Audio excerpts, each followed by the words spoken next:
भारत में जनगणना 2027 में आयोजित की जाएगी और ये पहली बार पूरी तरह डिजिटल रूप से होगी। गृह मंत्रालय ने मंगलवार को लोकसभा में एक लिखित जवाब में इसकी पुष्टि की। गृह राज्य मंत्री नित्यानंद राय ने कहा कि डेटा कलेक्शन मोबाइल ऐप के माध्यम से किया जाएगा। ये कदम भारत को अमेरिका, ब्रिटेन, घाना और केन्या जैसे देशों की श्रेणी में ला खड़ा करता है, जहां डिजिटल या हाइब्रिड जनगणनाएं पहले ही हो चुकी है। लेकिन 1.4 अरब से अधिक आबादी वाले इस विविध देश में ये महत्वाकांक्षी प्रयास उतना ही चुनौतीपूर्ण भी है। आइए जानते हैं कि ये डिजिटल जनगणना क्या है, कैसे काम करेगी, इसके फायदे नुकसान क्या है और इससे जुड़ी चिंताएं। जनगणना में क्यों हुई देरी और अब क्या नया है? भारत में जनगणना हर दशक में होती है, जो जनसांख्यिकीय, सामाजिक, आर्थिक और अब जाति आधारित डेटा एकत्र करती है। 1872 में पहली गैर समकालीन जनगणना हुई थी। स्वतंत्र भारत की पहली जनगणना 1951 में हुई। 2011 की आखिरी पूर्ण जनगणना के बाद 2021 वाली कोविड-19 महामारी के कारण टल गई। उसके बाद चुनाव, प्रशासनिक देरी और सीमाओं को फ्रीज करने की समय सीमा बढ़ने से ये 2027 तक खिसक गई। 2027 जनगणना भारत की 16वीं जनगणना होगी, जो 2 चरणों में होगी। चरण 1 घर सूचीकरण और हाउस मैपिंग अप्रैल से सितंबर 2026 तक। चरण 2 जनसंख्या गणना फरवरी-मार्च 2027। बर्फीले क्षेत्रों के लिए विशेष प्रावधान। नए पहलू पूरी तरह डिजिटल। पारंपरिक कागजी फॉर्म के बजाय गणना कारक इनुमरेटर अपने स्मार्टफोन एंड्रॉयड iOS पर ऐप इस्तेमाल करेंगे। नागरिक वेब पोर्टल के जरिए स्वगणना सेल्फ इनुमरेशन कर सकेंगे। जाति गणना स्वतंत्र भारत में पहली बार SC ST के अलावा अन्य जातियों का डेटा एकत्र होगा। आखिरी पूर्ण जाति गणना 1931 में हुई थी। भाषाई समावेशिता ऐप 16 भाषाओं में उपलब्ध होगा। हाइब्रिड फॉर्मेट कनेक्टिविटी की समस्या वाले क्षेत्रों में कागजी फॉर्म का बैकअप भी होगा। ये जनगणना जनप्रतिनिधित्व अधिनियम के तहत सीमांकन, डिलिमिटेशन, आरक्षण नीतियों, NRC, national register of citizens और महिलाओं के 33% आरक्षण के लिए आधार बनेगी। मोबाइल ऐप से डेटा कलेक्शन, वेब पोर्टल से स्वयं गणना। लोकसभा में एक सवाल के लिखित जवाब में केंद्रीय गृह राज्य मंत्री नित्यानंद राय ने बताया, ये निर्णय लिया गया है कि जनगणना 2027 डिजिटल माध्यम से की जाएगी। डेटा मोबाइल ऐप के जरिए एकत्र किया जाएगा। जनता वेब पोर्टल के माध्यम से भी स्वयं जनगणना कर सकेंगी।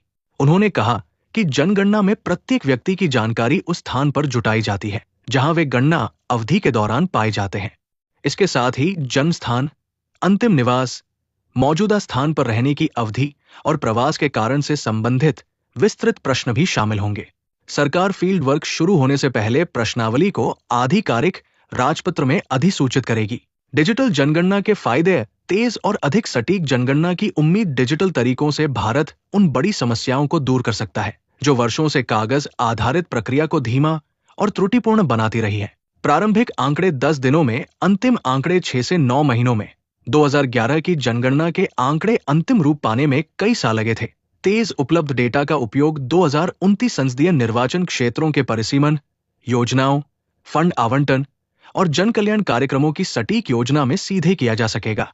जियो टैगिंग, ऐप के अंदर सत्यापन सुविधाएं और स्वयं जनगणना से ग्रामीण इलाकों, प्रवासी आबादी और कागजी प्रक्रिया में होने वाली अंडर काउंटिंग में महत्वपूर्ण कमी आने की उम्मीद है।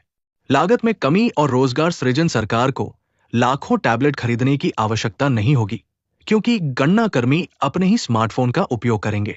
कुल बजट 14,618 करोड़ रुपए, लगभग 2.4 करोड़ मानव दिवस का अस्थायी रोजगार सृजन। नुकसान, जोखिम भी कम नहीं। एक डिजिटल डिवाइड की चुनौती। देश में लगभग 65% आबादी ऑनलाइन है, लेकिन पूर्वोत्तर, पहाड़ी राज्यों और सुदूर ग्रामीण इलाकों में इंटरनेट की गति और उपलब्धता सीमित है। इससे सबसे गरीब और हाशिए पर रहने वाले समुदायों के छूट जाने का खतरा बढ़ जाता है। डिजिटल साक्षरता की कमी। जनगणना के लिए तैनात 3 मिलियन से अधिक शिक्षा आधारित गणना कर्मियों को नई तकनीक पर गहन प्रशिक्षण की आवश्यकता होगी। बुजुर्गों, महिलाओं और प्रवासी मजदूरों में ऐप आधारित बातचीत के प्रति संकोच और अनिच्छा देखी जा सकती है। साइबर सुरक्षा और गोपनीयता। जाति, प्रवास इतिहास और व्यक्तिगत सूचनाएं यदि निजी स्मार्टफोन पर स्टोर होकर मोबाइल नेटवर्क के माध्यम से भेजी जाएंगी तो डेटा लीक और साइबर हमलों का जोखिम बना रहेगा। सरकार को एन्क्रिप्शन और सुरक्षित सर्वर आर्किटेक्चर पर विशेष ध्यान देना होगा। अफ्रीकी देशों का अनुभव भी चेतावनी घाना। नाइजीरिया और केन्या में डिजिटल जनगणनाओं के दौरान नेटवर्क बाधाएं, डेटा अपलोड की समस्याएं, उच्च त्रुटि दर और जनता का प्रतिरोध देखने को मिला। भारत को इन अनुभवों से सीखने की जरूरत होगी।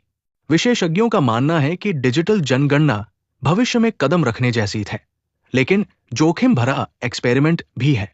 पहुंच, गोपनीयता और साइबर सुरक्षा सुनिश्चित करनी होगी।